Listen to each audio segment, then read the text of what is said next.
आज हम पढ़ाने वाले हैं आप लोगों को फिजिक्स, जिसको हिंदी में भौतिकी कहते हैं, जिसका पहला पार्ट है विज्ञान और मापन।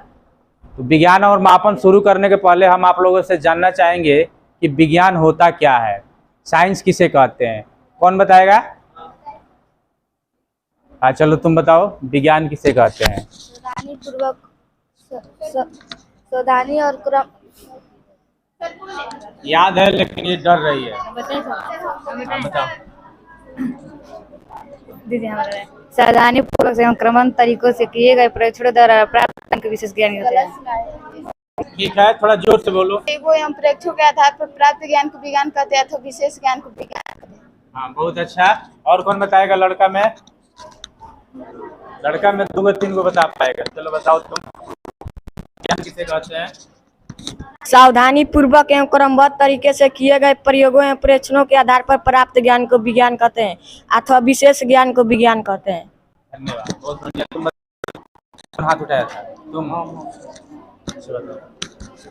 मनुष्य द्वारा अर्जित क्रमबद्ध ज्ञान को विज्ञान कहते हैं। मनुष्य द्वारा अर्जित क्रमबद्ध को विज्ञान कहते हैं। ये सही नहीं है, और अच्छा से याद करो। लड़की में कौन बताएगी? सावधानी पूर्वक एवं क्रमबद्ध तरीके से किए गए परीक्षण और प्रयोग द्वारा ज्ञान प्राप्त को विज्ञान कहते हैं। तुम बताओ। सावधानी पूर्वक क्रमबद्ध तरीके से किए गए प्रयोग और परीक्षणों द्वारा ज्ञान को विज्ञान कहते हैं। नहीं है, बताओ। सावधानी प्लस ज्ञान अर्थात विशेष ज्ञान को विज्ञान कहते हैं। मानव के अनुभव में उपलब्ध से प्राप्त विषयों के क्रमबद्ध ज्ञान को विज्ञान कहते हैं। सावधानी पूर्वक और क्रमबद्ध तरीके से किए गए प्रयोगों और परीक्षणों द्वारा प्राप्त ज्ञान को विज्ञान कहते हैं। सावधानी पूर्वक क्रमबद्ध तरीके से किए गए प्रयोग और परीक्षण द्वारा प्राप्त ज्ञान को विज्ञान कहते हैं। सावधानी पूर्वक और क्रमबद्ध तरीके से किए गए प्रयोग और परीक्षण द्वारा ज्ञान प्राप्त को विज्ञान कहते हैं या विशेष ज्ञान को विज्ञान कहते हैं। सावधानी पूर्वक और क्रमबद्ध तरीके से किए गए प्रयोगों और परीक्षण द्वारा प्राप्त ज्ञान को विज्ञान कहते हैं। चलिए हम एक अपने तरफ से बताते हैं। आपने जो विज्ञान का बताया बहुत बढ़िया लोग, ये जो बुक से आप लोग याद, लेकिन हम शॉर्ट में बताते हैं। सत्य एवं क्रमबद्ध ज्ञान को विज्ञान कहते हैं। अच्छा है, इंग्लिश में इसको बोलेंगे true and systematic knowledge is called science. ठीक ना? छोटा में अच्छा परिभाषा है। सत्य एवं क्रमबद्ध ज्ञान को विज्ञान कहते हैं। True and systematic knowledge is called science. क्योंकि विज्ञान जो भी बोलता है ना, जो भी एकदम बिल्कुल सही बोलता है, उसमें 1% भी गलत होने की चांस नहीं होते हैं। अगर विज्ञान किसी चीज़ को बताया है, जैसे कि कोई दवा का इजाद हुआ, मतलब आविष्कार हुआ, तो दवा एक दिन में आविष्कार नहीं होता है। उसके पीछे जो आविष्कार करता है, उसके 2 साल, 4 साल, 5 साल, 10 साल, किसी किसी की ज़िंदगी पूरी लग जाती है, तब जाके कोई एक इन्वेंट कर पाता है, आविष्कार कर पाता है। तो जब वो आविष्कार करके देता है तो बिल्कुल सत्य होता है, प्रमाणित होता है। इसलिए विज्ञान को हम लोग गलत नहीं साबित कर सकते हैं।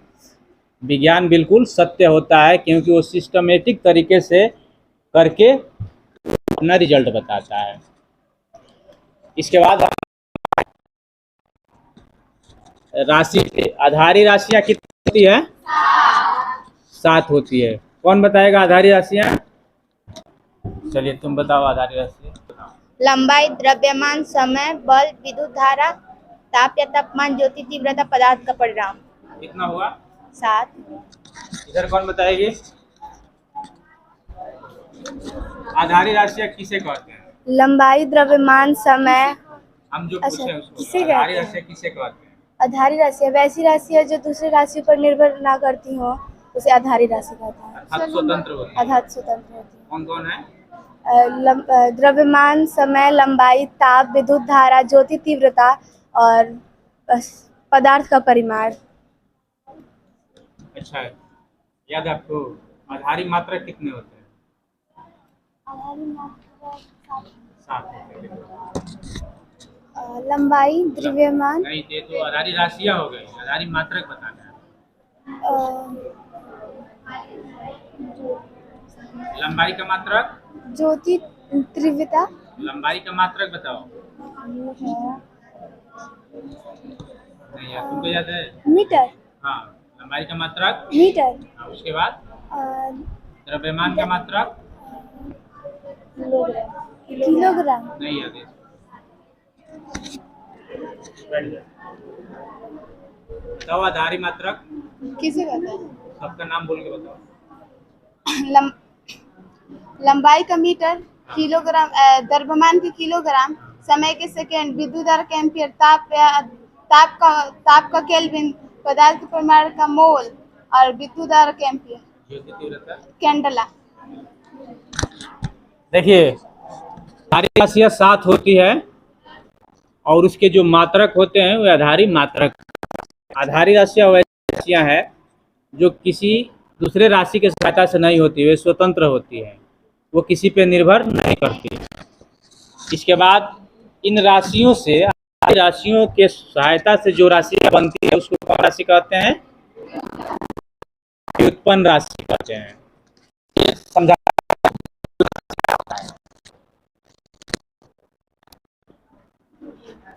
देखिए, जैसे चाल है, चाल बराबर क्या होता है? दूरी बट्टा दूरी मतलब हुआ लंबाई। जैसे यहाँ से मंदिर तक कितना दूर है, दूर भी कह सकते हैं, या कितना लंबा है कह सकते हैं ना। तो दूरी भी एक प्रकार की लंबाई है। तो जो लंबाई का मात्रक होगा वही दूरी का भी मात्रक होगा। तो लंबाई का मात्रक क्या होता है? मीटर। इसलिए दूरी का मात्रक क्या होगा? मीटर ही होगा। तो दूरी कौन सी राशि हो गई? आधारी या व्युत्पन्न? आधारी राशि हो गई। क्योंकि लंबाई आधारी राशि है तो लंबाई के समान शब्द है ये दूरी, तो दूरी भी आधारी राशि ही होगी।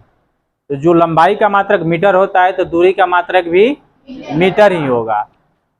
तो दूरी का मात्रक क्या हो गया? और समय का मात्रक, इसको ऐसे भी हम लिख सकते हैं। अब आपको समझना है कि दूरी भी आधारी राशि है, समय भी आधारी राशि है। तो दूरी का जो मात्रक होगा वो आधारी मात्रक होगा, समय का मात्रक भी होगा वो भी आधारी मात्रक होगा।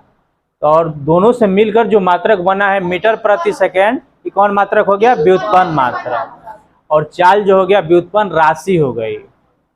व्युत्पन्न राशि समझ गए ना? चाल व्युत्पन्न राशि हो गई और इसका जो मात्रक है मीटर प्रति सेकेंड वो कौन मात्रक हो गया? व्युत्पन्न मात्रक हो गया। और दूरी और समय ये दोनों क्या है? आधारी राशि हैं और ये दोनों आधारी मात्रक हैं। इनसे जो मिलके बना है मीटर प्रति सेकेंड ये व्युत्पन्न मात्रक है। और चाल भी क्या है? व्युत्पन्न मात्रक है। अब आते हैं एक और पे, त्वरण। त्वरण बराबर क्या होता है? वेग बटा, चूंकि वेग और समय, जो वेग का मात्रक होता है वही चाल का भी मात्रक होता है। जो वेग का मात्रक होता है वही चाल का भी। तो चाल का मात्रक क्या है? मीटर प्रति सेकेंड। तो वेग का मात्रक भी क्या होगा? मीटर प्रति सेकेंड। मीटर प्रति, और फिर समय का मात्रक सेकेंड होगा। ये एस आएगा नीचे और ये पहले से है, कितना हो जाएगा? स्क्वायर। अब जो आप देख रहे हैं मीटर प्रति सेकेंड स्क्वायर, ये कौन सा मात्रक है? व्युत्पन्न मात्रक है। और त्वरण कौन राशि है? व्युत्पन्न राशि है। समझ गए? इसी प्रकार यदि हमको बल निकालना है, बल बराबर क्या होता है? द्रव्यमान गुणे त्वरण। तो द्रव्यमान का मात्रक क्या होता है? मात्रक, द्रव्यमान का मात्रक किलोग्राम। और त्वरण का मात्रक अभी आए मीटर प्रति सेकेंड, लिख देंगे ऐसे किलोग्राम। इसको ऐसे भी लिख सकते हैं किलोग्राम मीटर पर स्क्वायर। ऐसे भी लिखते हैं, ऐसे भी लिखते हैं और ऐसे भी लिखते हैं। तो बल का मात्रक क्या हो गया? किलोग्राम मीटर प्रति सेकेंड स्क्वायर। तो 1 न्यूटन बराबर होता है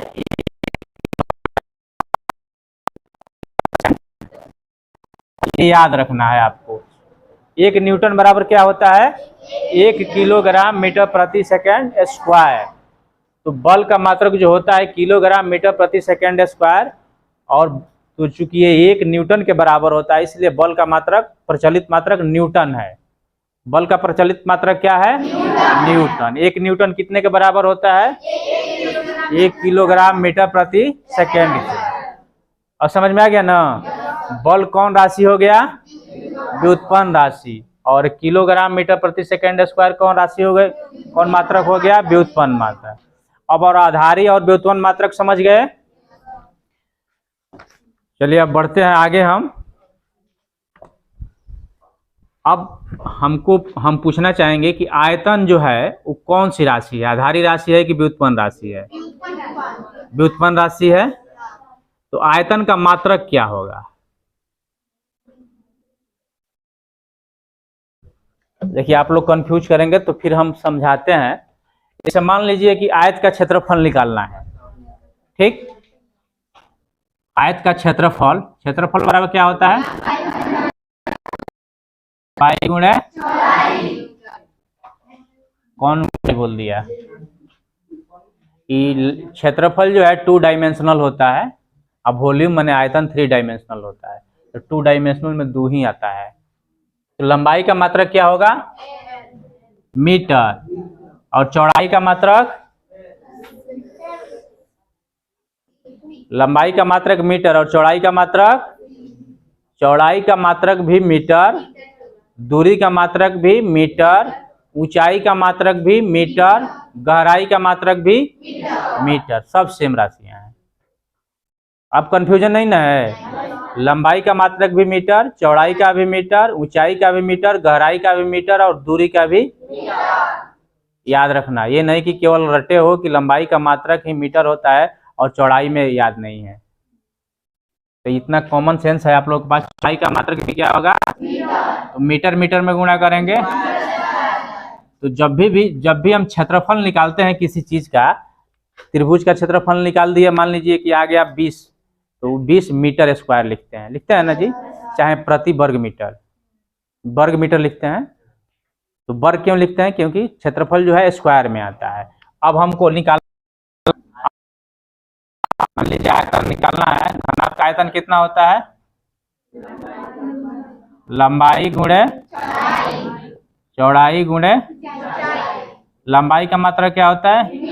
चौड़ाई का, ऊंचाई का कितना हो जाएगा? तो आयतन का मात्रक कितना हो गया? जब भी तुम लोग घन का आयतन निकालते हो, शंकु का आयतन निकालते हो, गोला का, बेलन का निकालते हो, तो निकालने के बाद लास्ट में मीटर क्यूब लिखते हो ना, चाहे सेंटीमीटर क्यूब, तो यहीं से आता है वो। अब कभी भी मैथ बनाइएगा तो क्षेत्रफल निकालिएगा तो उसके लास्ट में मीटर स्क्वायर चाहे सेंटीमीटर स्क्वायर लिखते हैं ना। और आयतन जब निकालेंगे किसी चीज का तो उसमें क्या लिखेंगे? मीटर क्यूब या सेंटीमीटर क्यूब। क्लियर हो गया? तो मीटर क्यूब कौन सा मात्रक है? व्युत्पन्न मात्रक है। ये तीनों जो है आधारी मात्रक है। इन तीनों से मिलकर जो बना है वो व्युत्पन्न मात्रक। आयतन कौन राशि हो गई? उसी तरह क्षेत्रफल कौन राशि है? और मीटर स्क्वायर कौन मात्रक है? व्युत्पन्न मात्रक। क्लियर हो गया? अब आधारी राशि में और व्युत्पन्न राशि में कभी दिक्कत नहीं ना होगा। अच्छा ये बताओ, हम चाहे एक पेन है, 1 पेन लिख देते हैं, लेकिन 5 हो तो क्या लिखते हैं? आप लोग कंफर्म है ना? क्लियर है पूरा? इसी पे हम कुछ बताएंगे अभी।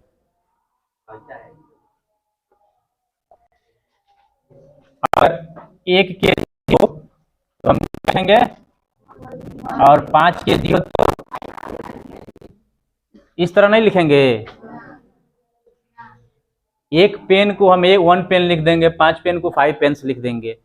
1 किलो को 1 केजी लिखेंगे और 5 किलो को ऐसे नहीं लिखेंगे। क्यों नहीं लिखेंगे? क्योंकि मात्रक में बहुवचन का प्रयोग नहीं किया जाता। हाँ, कोई भी यूनिट है, मात्रक है, उसमें प्लुरल नंबर बहुवचन का प्रयोग नहीं किया जाता।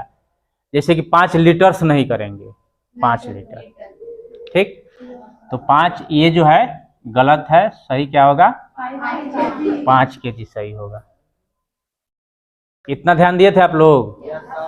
इतना भी ध्यान देना होगा। बैठ जाओ। कुछ मात्रक जो होते हैं वे साइंटिस्ट के नाम के पहले लेटर से हो जाते हैं, होते हैं, क्योंकि उनको उनके सम्मान में कुछ मात्रक दिए गए। जैसे न्यूटन ने ही बल का मात्रक खोज किया था, इसलिए उनके सम्मान में बल का मात्रक न्यूटन रख दिया गया। लेकिन रियल में जो बल का मात्रक होता है ये होता है, हाँ, लेकिन न्यूटन के सम्मान में बल का मात्रक रख दिया गया न्यूटन। अब जो है मात्रकों की 3 पद्धतियां होती है।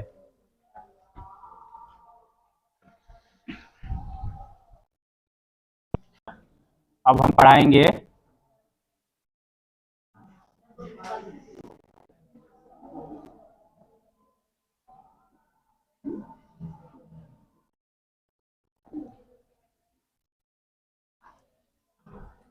देखो मात्रकों की पद्धतियां कितनी है? मात्रकों की 3 पद्धतियां हैं, और लास्ट में जिस पद्धति को सारे विश्व ने स्वीकार किया उस पद्धति का क्या नाम है? SI unit. कौन सा पद्धति है? एसआई यूनिट, ठीक। जो 3 प्रमुख पद्धतियां हैं उसमें कौन है? FPS, CGS, MK. देखो ये जो 3 सिस्टम है इसके बारे में हम बता रहे हैं। इसमें 3 राशियों का मात्रक इंक्लूड है, बाकी कुछ नहीं है। जैसे कि इसमें लंबाई का मात्रक क्या? फीट। द्रव्यमान का मात्रक, द्रव्यमान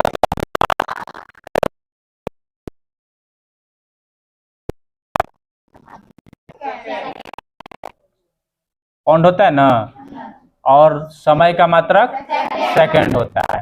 उसी तरह इस पद्धति में लंबाई का मात्रक सेंटीमीटर, द्रव्यमान का मात्रक ग्राम, टाइम का मात्रक सेकंड। उसी तरह एमकेएस पद्धति में लंबाई का मात्रक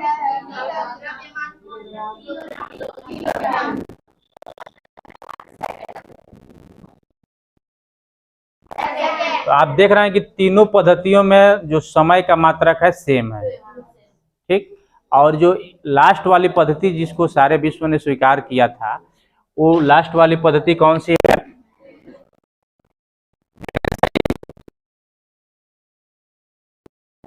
इसी पद्धति को सारे विश्व ने एक जगह सम्मेलन करके इस पद्धति को स्वीकार किया। ये पद्धति लगभग इस पद्धति से मिलती है। जो तीसरा पद्धति है MKS, foot metre kilogram second, इस पद्धति से एसआई पद्धति लगभग मिलती है। तो अभी जो पूरे विश्व में पद्धति वो कौन सी पद्धति चल रही है? एएसआई पद्धति, अंतरराष्ट्रीय पद्धति कहते हैं, इंटरनेशनल सिस्टम है। तो आइए इस पर थोड़ा सा चर्चा करेंगे सिस्टम पे। इसलिए पूरे विश्व में एक पद्धति रखा गया ताकि हम किसी वस्तु को, मान लीजिए कोई वस्तु है जिसका भारत में वजन है 800 ग्राम, यानी कि भारत में 1 किलो वस्तु को कितने ग्राम के बराबर कहते हैं? 1 किलो, मतलब 1 किलो में कितना ग्राम होता है? 1000 ग्राम होता है। तो आप विश्व के किसी भी कोने में जाइएगा तो 1 किलो में वहाँ भी 1000 ग्राम ही होंगे, ठीक ना।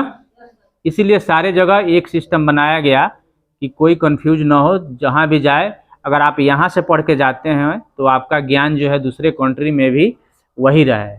यहाँ जो आप a+b का होल स्क्वायर पढ़ के जाएंगे तो अमेरिका में भी जाएंगे तो a+b का जो होल स्क्वायर है वही मिलेगा। ये नहीं कि आप यहाँ पढ़ के गए वहाँ गए तो बेकार हो गया। इसीलिए सारे जो देश के वैज्ञानिक होते हैं, जो भी सामने निकल कर रिजल्ट आता है सम्मेलन करके पूरे विश्व में वो लागू किया जाता है कि कहीं से भी लड़का पढ़ के जाए तो किसी देश में उसका जो पढ़ाई है सार्थक हो जाए। बात समझ में आ रही है?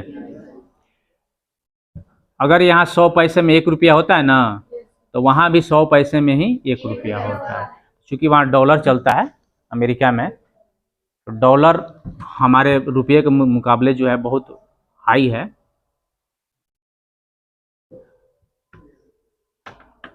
अब हम कल जो है इस चैप्टर को ख़त्म कर देंगे। आप लोग सारे लोग आए होते तो आज ख़त्म कर दिए होते।